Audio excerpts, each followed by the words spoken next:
El 25 de diciembre de 1991, un evento cambiaría para siempre la historia. La bandera roja desapareció para siempre del Kremlin. 10 minutos antes de ese momento, Mikhail Gorbachov, el último de los dirigentes soviéticos, había dimitido. Я прекращаю свою деятельность на посту президента СССР. Después de la dimisión de Gorbachov, la Unión Soviética había desaparecido. ¿Pero por qué? ¿Por qué colapsó la Unión Soviética? ¿Y por qué ninguno de sus líderes lo consiguió evitar? Muy buenas noches. Ya no existe la Unión Soviética. Su último símbolo, la bandera roja con la hoz y el martillo, dejó de ondear en el Kremlin esta misma tarde. Здравствуйте, в эфире Вести. СССР больше нет. Жалею. Об этом жалею. En este vídeo voy a revisar estos últimos años de existencia del país para poder comprender qué ocurrió o qué salió mal para que la potencia comunista desapareciese para siempre. Primero de todo, para entender bien los últimos días de la Unión Soviética, vamos a remontarnos unos años atrás. Vamos a hablar de uno de sus líderes más famosos, de Leonid Brezhnev. Brezhnev nació en la actual Ucrania, Dniepropetrovsk, y tras una carrera fulgurante en las filas comunistas, en 1964 se convirtió en el secretario general del Partido Comunista.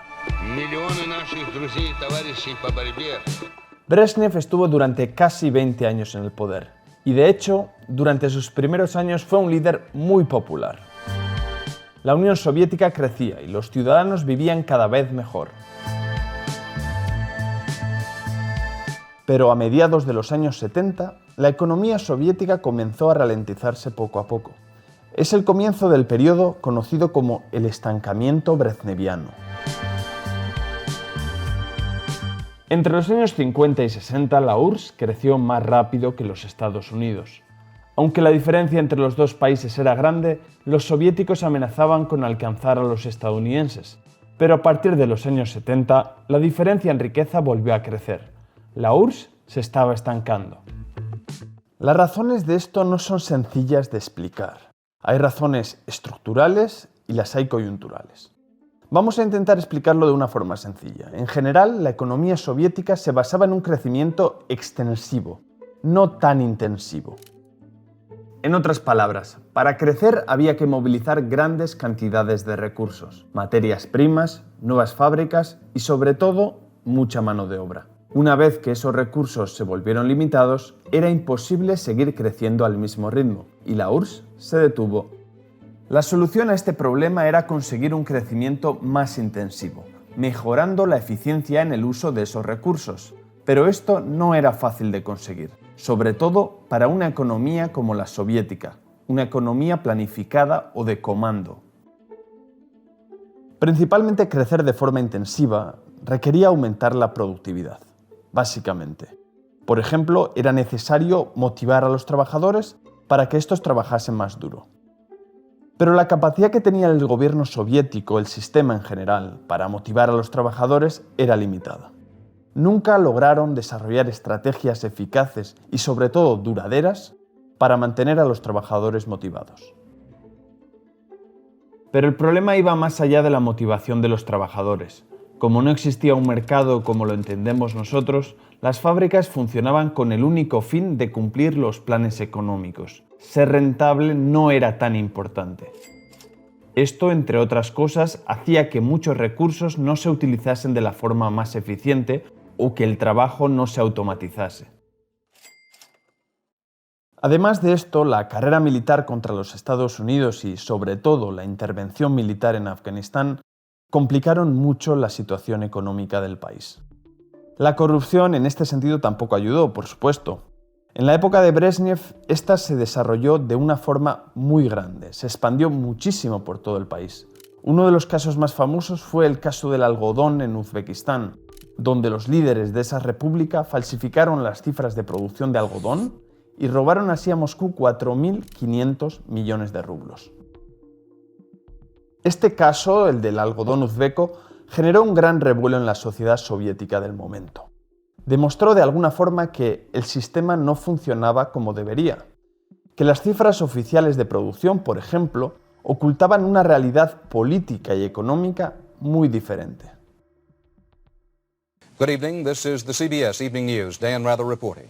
The death in Moscow of Leonid Brezhnev, 39 10 days... ноября 1982 года скоропостижно скончался Леонид Ильич Брежнев.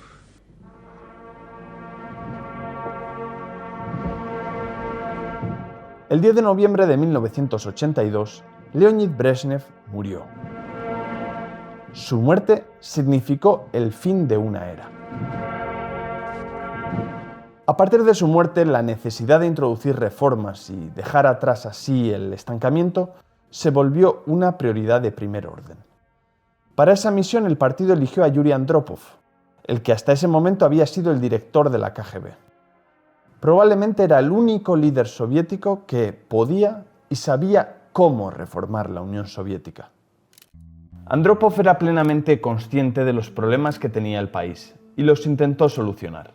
Además, estudió bien las reformas chinas, las que luego modernizaron completamente ese país, e incluso planeó aplicar la experiencia china en la Unión Soviética. Sin embargo, esta ventana de oportunidad no duró mucho para los soviéticos. En febrero de 1984, apenas un año y 3 meses después de asumir el poder, Andropov murió y sus reformas se paralizaron. Tras Andropov llegó al poder Konstantin Chernenko, otro veterano comunista. Pero a diferencia de su predecesor, este no continuó con las reformas, apostó por la estabilidad como Brezhnev. A pesar de eso, como le ocurrió al anterior, Chernenko murió al poco de asumir su nuevo cargo, en marzo de 1985.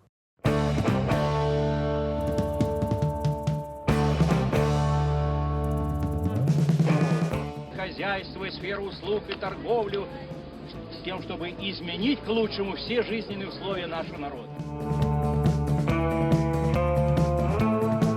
Больше демократизма, больше организованности и дисциплины, и тогда мы сумеем вывести на полный ход перестройку, придать новые импульсы развивающемуся социализму.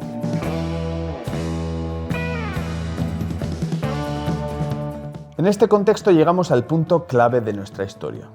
Mikhail Gorbachev, un joven ambicioso, carismático, es nombrado secretario general del Partido Comunista.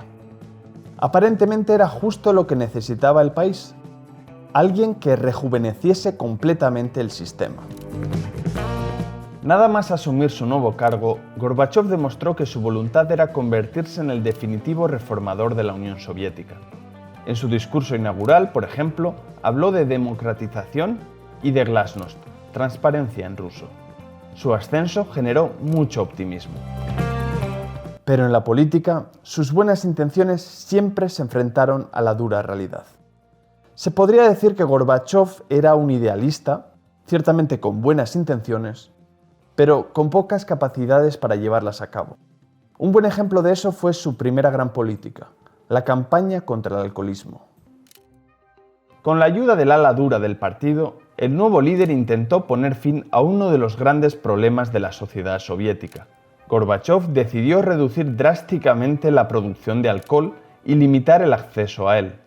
Pero esta medida tuvo consecuencias profundamente negativas. Por un lado, la destilación ilegal se disparó, y por otro, la política generó unas pérdidas económicas de 100.000 millones de dólares en tan solo 5 años. Después de este fracaso, su segunda política tampoco funcionó mejor. Se trataba de la uskareñe o aceleración. Junto con su asesor económico, Nikolai Ryzhkov, comenzó a trabajar en acelerar el desarrollo económico y social de la URSS. Según el secretario general, iban a alcanzar a Estados Unidos en niveles de renta para el año 2000. Sin embargo, detrás del eslogan no había nada. Ni Gorbachev ni su equipo encontraron medidas concretas para lograr eso. Lo único que hicieron fue duplicar la inversión en industria pesada, algo que no dio buenos resultados, pero que agrandó considerablemente el déficit fiscal.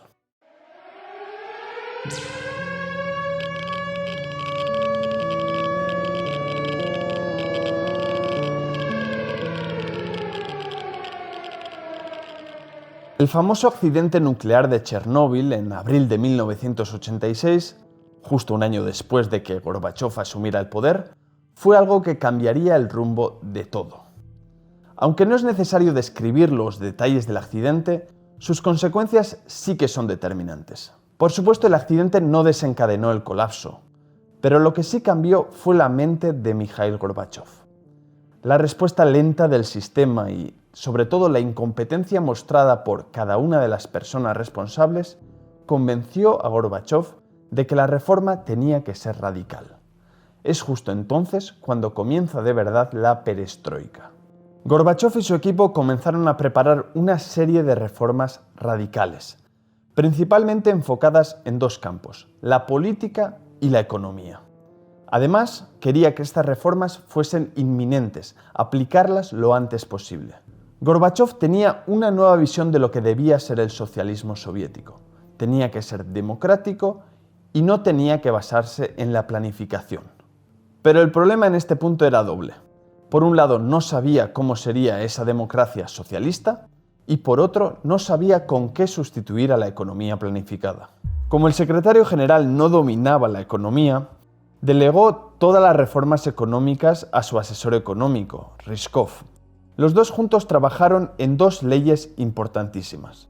La primera de ellas fue la Ley de Empresas Estatales, de 1987. Esta ley dio una autonomía total a las empresas públicas. Además, el Estado cedió la propiedad de cada empresa a los empleados, les dotó de libertad para acceder al crédito y el Estado dejó de establecerles cuotas de producción.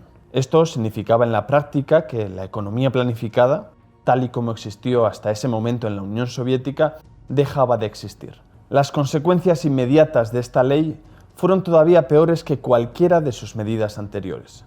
Las empresas, gobernadas ahora por los propios trabajadores, comenzaron a acumular y a embolsarse todos los beneficios de la empresa y dejaron de reinvertirlos. También dejaron de producir bienes baratos y poco rentables y comenzaron a producir solo los caros. Esto evidentemente generó escasez.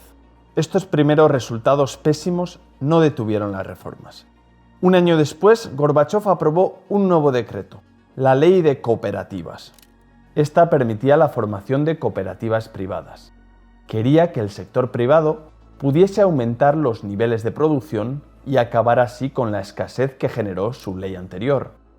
La ley también recogía que tanto las empresas estatales como estas nuevas cooperativas privadas podrían crear sus propios bancos comerciales. La combinación de estas dos leyes tuvo consecuencias verdaderamente catastróficas. Pero para entender el porqué, primero tenemos que detenernos un momento en el sistema financiero soviético. El sistema financiero soviético era único en el mundo y de hecho muy pocos soviéticos conocían cómo funcionaba exactamente. De forma muy simplificada, en él coexistían dos tipos de dinero, el efectivo y el no efectivo. El dinero no efectivo se utilizaba para las transacciones entre el Estado y las empresas, por ejemplo, para pagar la maquinaria o los recursos. El dinero efectivo, en cambio, solo funcionaba para los sueldos de los trabajadores y para que estos consumiesen. Esto requería que las empresas tuviesen dos contabilidades, la del efectivo y la del no efectivo. Y lo más importante de todo, estaba terminantemente prohibido transferir el dinero de una a la otra. Hacer esto generaría unas distorsiones que harían colapsar todas las finanzas soviéticas. Teniendo esto claro, volvamos a las dos leyes. Las empresas estatales y las nuevas cooperativas se lanzaron a crear bancos. En 7 meses crearon 41 bancos. En 12, 225. Y lo primero que hicieron estos bancos fue precisamente mezclar el dinero efectivo y el no efectivo, justo lo que atentaba contra la estabilidad de todo el sistema financiero. La circulación de dinero se disparó y la URSS siguió manteniendo la fijación de precios que siempre tuvo. Esto supuso un aumento exponencial de la escasez en las tiendas y de la inflación en el mercado negro. Además, las nuevas cooperativas privadas, en vez de producir, se sirvieron de los bancos para comprar a precios fijados los bienes y recursos de las empresas estatales y comenzaron también a revenderlos o a exportarlos a un precio mucho mayor, consiguiendo así rentabilidades exorbitantes. De hecho, este fue el origen de la mayoría de los oligarcas postsoviéticos. A pesar de ello, la peor consecuencia para Gorbachov fue que el Estado y el partido perdieron el control de la situación económica. Para el país, en cambio, fue el comienzo de un periodo que llevó a millones de personas al hambre y a la pobreza. En paralelo a toda esta situación económica, y en parte también como consecuencia de este, Gorbachov también se lanzó a reformar la política. En primer lugar, lanzó la Glasnost. Desde finales de 1987, la censura se relajó hasta casi eliminarla. Libros y películas que hasta ese entonces habían estado prohibidas comienzan a circular generando, un verdadero furor. Emergen nuevas revistas, libros y la expresión en general se vuelve más libre. A diferencia de otras políticas, la Glasnost fue muy exitosa. Gorbachov ganó muchísima popularidad con ella, sobre todo entre los intelectuales. Pero para el líder soviético esto no era suficiente. También quería cambiar todo el sistema político de raíz, crear una verdadera democracia socialista. Y para conseguirlo, confió en Alexander Yakovlev, un comunista del ala liberal y el principal asesor de Gorbachov. El resultado fue una reforma constitucional que desplazaba al Partido Comunista y colocaba a los soviets en el centro de la política. En ese nuevo sistema, por un lado, estaría el Congreso de los soviets, con el poder legislativo, y por el otro el gobierno, el poder ejecutivo. También se establecieron las elecciones para elegir directamente a los miembros de ese Congreso. Antes no había esa opción. Con todo esto, el Partido Comunista, donde por cierto Gorbachov encontraba cada vez más oposición, perdería mucho poder. Como veremos más adelante, esta reforma constitucional supondría un punto de inflexión que cambiaría el destino de todo el país. Pero primero tenemos que hablar de algo igual de importante: el nacionalismo. En medio de la grave crisis económica y de la liberalización política, los conflictos étnicos y el nacionalismo estallaron con gran fuerza. El primer gran conflicto ocurrió en Kazajistán, en diciembre de 1986, cuando el Kremlin sustituyó al líder local kazajo por un ruso. La gente se enfureció y miles de personas se manifestaron en las calles de Almaty. Las protestas duraron varios días, hasta que las fuerzas especiales soviéticas y la KGB las disolvieron a la fuerza. Aproximadamente fallecieron 200 personas. En febrero de 1988, la violencia se trasladó al Nagorno-Karabaj, una región autónoma dentro de Azerbaiyán, pero con mayoría armenia, después de que los armenios que ahí vivían pidiesen su integración en Armenia. Esto desencadenó un gran conflicto civil entre armenios y azeríes, con centenares de muertos y miles de desplazados. Posteriormente, la ola nacionalista llegó hasta los países bálticos. Ahí los nuevos dirigentes, apoyados inicialmente por Gorbachov, comenzaron a exigir la soberanía de sus territorios. Sus exigencias gozaron de una enorme popularidad entre los habitantes. En otros lugares como Georgia, las protestas nacionalistas y separatistas comenzaron también en 1989. Todos estos movimientos comenzarían a crecer y a descontrolarse con gran rapidez por toda la geografía soviética. Ese año 1989 fue muy importante en la historia soviética. En el mes de marzo se celebraron las elecciones legislativas, las primeras después de la reforma política que hemos comentado. Aunque solo participaron los comunistas contra los independientes, a partir de aquí el poder ya no estaba en manos del partido. En el Báltico ganaron los independentistas y en Moscú ganó Boris Yeltsin. Yeltsin es una figura clave en toda esta historia del colapso. Fue un protegido de Gorbachov, le ayudó a convertirse en una figura importante dentro del partido, pero pronto comenzó a hacerle oposición. Primero se convirtió en algo así como el ala izquierda de los comunistas, apoyando más y más reformas. En estas elecciones ganó contra el partido con el 92% de los votos, demostrando que era un líder muy popular. Progresivamente se convertiría en el representante ruso más importante, pidiendo cada vez más autonomía para Rusia. A partir de las elecciones de 1989, el Partido Comunista perdió muchísimo poder. Aunque la mayoría de los congresistas eran comunistas Estos comenzaron a crear varias facciones que, por supuesto, estaban enfrentadas entre sí. La principal consecuencia fue que aprobar las leyes se convirtió en una misión casi imposible. La reforma política de Yakovlev y Gorbachov hicieron al país prácticamente ingobernable. Por esto y por la economía, la popularidad del líder soviético se había desplomado ya dentro del país. A pesar de ello, Gorbachov era considerado un líder muy popular en el extranjero, sobre todo por sus esfuerzos de mejorar la relación con los Estados Unidos y de poner fin a la Guerra Fría.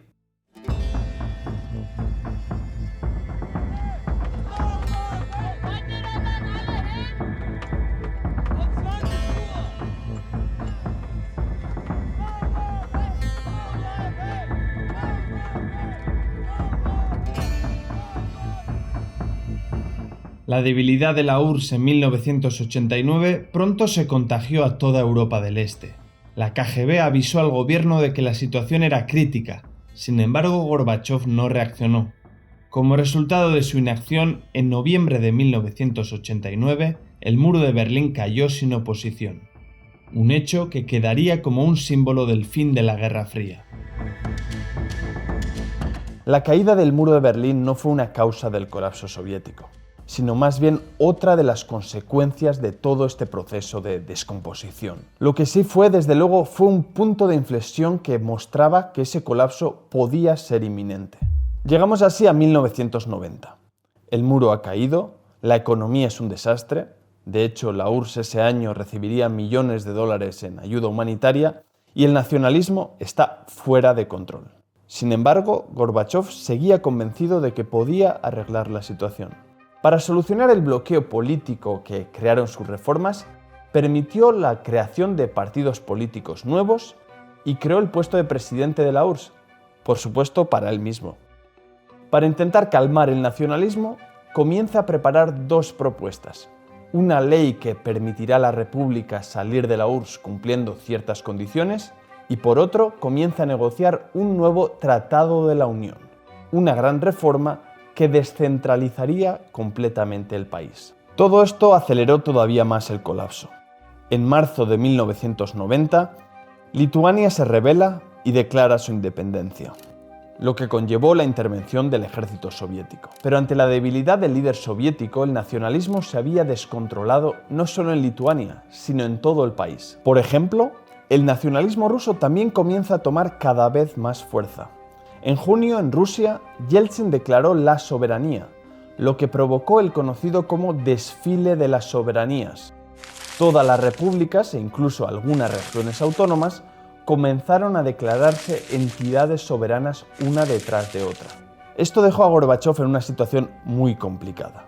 Ahora, para aprobar cualquier medida, tenía que tener el apoyo de los líderes de esas repúblicas. La presión de Yeltsin durante estos meses fue brutal.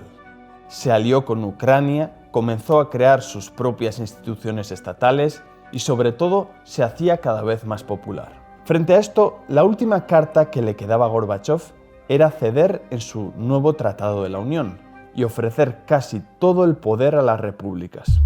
Por fin llegamos a 1991, el año del colapso. En enero, Lituania vuelve a ser el problema. Las protestas de la minoría rusa llevaron a una nueva intervención militar de la Unión Soviética.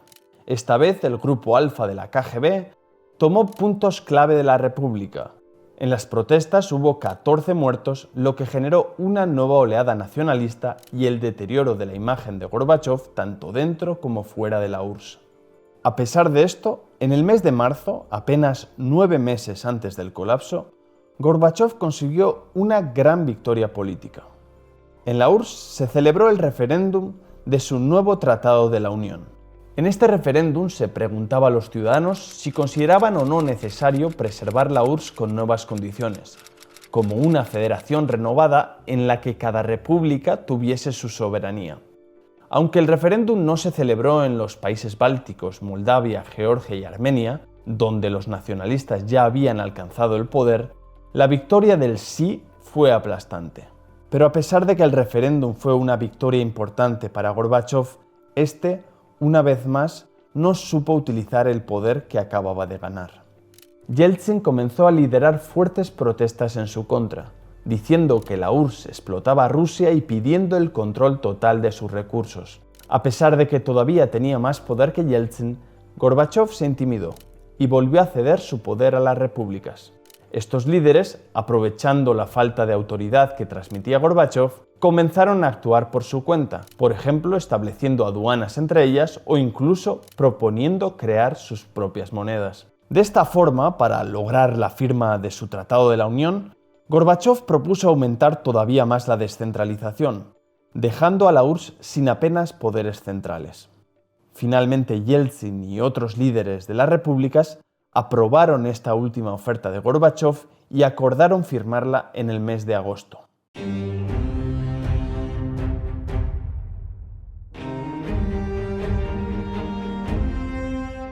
Pero el Tratado de la Unión no llegó a firmarse nunca. El 19 de agosto, el ejército y la KGB, dirigidos por el Comité Estatal de Emergencia, dio un golpe de Estado. Este comité estaba formado por altos cargos comunistas, dirigidos por Gennady Yenayev, pero también muchos de los comunistas pro-perestroika que promocionó Gorbachov, como por ejemplo Valentín Pavlov. Tanto los comunistas como el ejército y la KGB decidieron derrocar a Gorbachov. Consideraban que los nuevos términos de ese Tratado de la Unión acabarían con la URSS. Desde el comienzo de las reformas, la línea dura del partido, igual que el ejército y la KGB, sufrieron de un grave problema de desorganización, de desmotivación y de falta de apoyo entre la gente.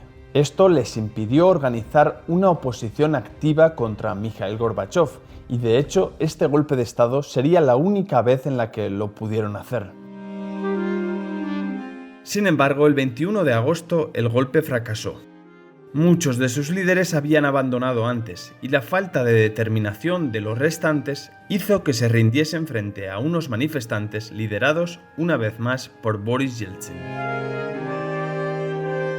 A partir del fallido golpe de agosto, ocurrió una cascada de acontecimientos que rápidamente llevaron al colapso de la Unión Soviética. Aunque Gorbachov volvió al poder, en Rusia, por ejemplo, Yeltsin asumió poderes extraconstitucionales y se hizo con el poder del ejército y de la KGB. Los países bálticos declararon su independencia y la mayoría de las repúblicas siguieron su camino. Gorbachov finalmente gobernaba tan solo una cáscara sin poderes reales. A partir de entonces, todas las discusiones entre los líderes de las repúblicas soviéticas se centraron en diseñar el nuevo mundo postsoviético, algo que, por cierto, generó muchas discrepancias entre ellos. Tras los últimos intentos desesperados de Gorbachov de firmar algo que mantuviese al menos formalmente a la URSS, en diciembre el referéndum independentista gana en Ucrania y su líder, Leonid Kravchuk, declaró la independencia. Justo después, el 8 de diciembre de 1991, el presidente ucraniano, Yeltsin como presidente ruso y Stanislav Sushkevich como máximo mandatario bielorruso, firmaron los acuerdos de Valaviesa, en los que se acordaba la disolución de la URSS y la creación de la Comunidad de Estados Independientes. A partir de este punto, Mikhail Gorbachov no pudo hacer absolutamente nada. Como hemos visto al comienzo del vídeo, esta historia termina el 25 de diciembre, por un lado con la dimisión de Gorbachov y por otro 10 minutos después con la desaparición de la bandera roja del Kremlin. Ambos hechos confirmaron la desaparición de la Unión Soviética. En definitiva, la Unión Soviética colapsó por tres principales factores: la mala situación económica, la crisis política y el auge del nacionalismo. Sin embargo, en el origen de esos tres problemas estaba un mismo hombre, Mikhail Gorbachov. Las reformas implementadas por él y su equipo llevaron a la URSS a una situación irreversible. Sin duda, toda la información que tenemos los historiadores sobre Mikhail Gorbachov confirma que el último presidente de la Unión Soviética tenía buenas intenciones, no actuó con mala fe, quería lo mejor para su país. Pero lo que la misma información confirma es que Mikhail Gorbachov nunca tuvo las capacidades necesarias para liderar ese tipo de transformaciones en un país como la Unión Soviética.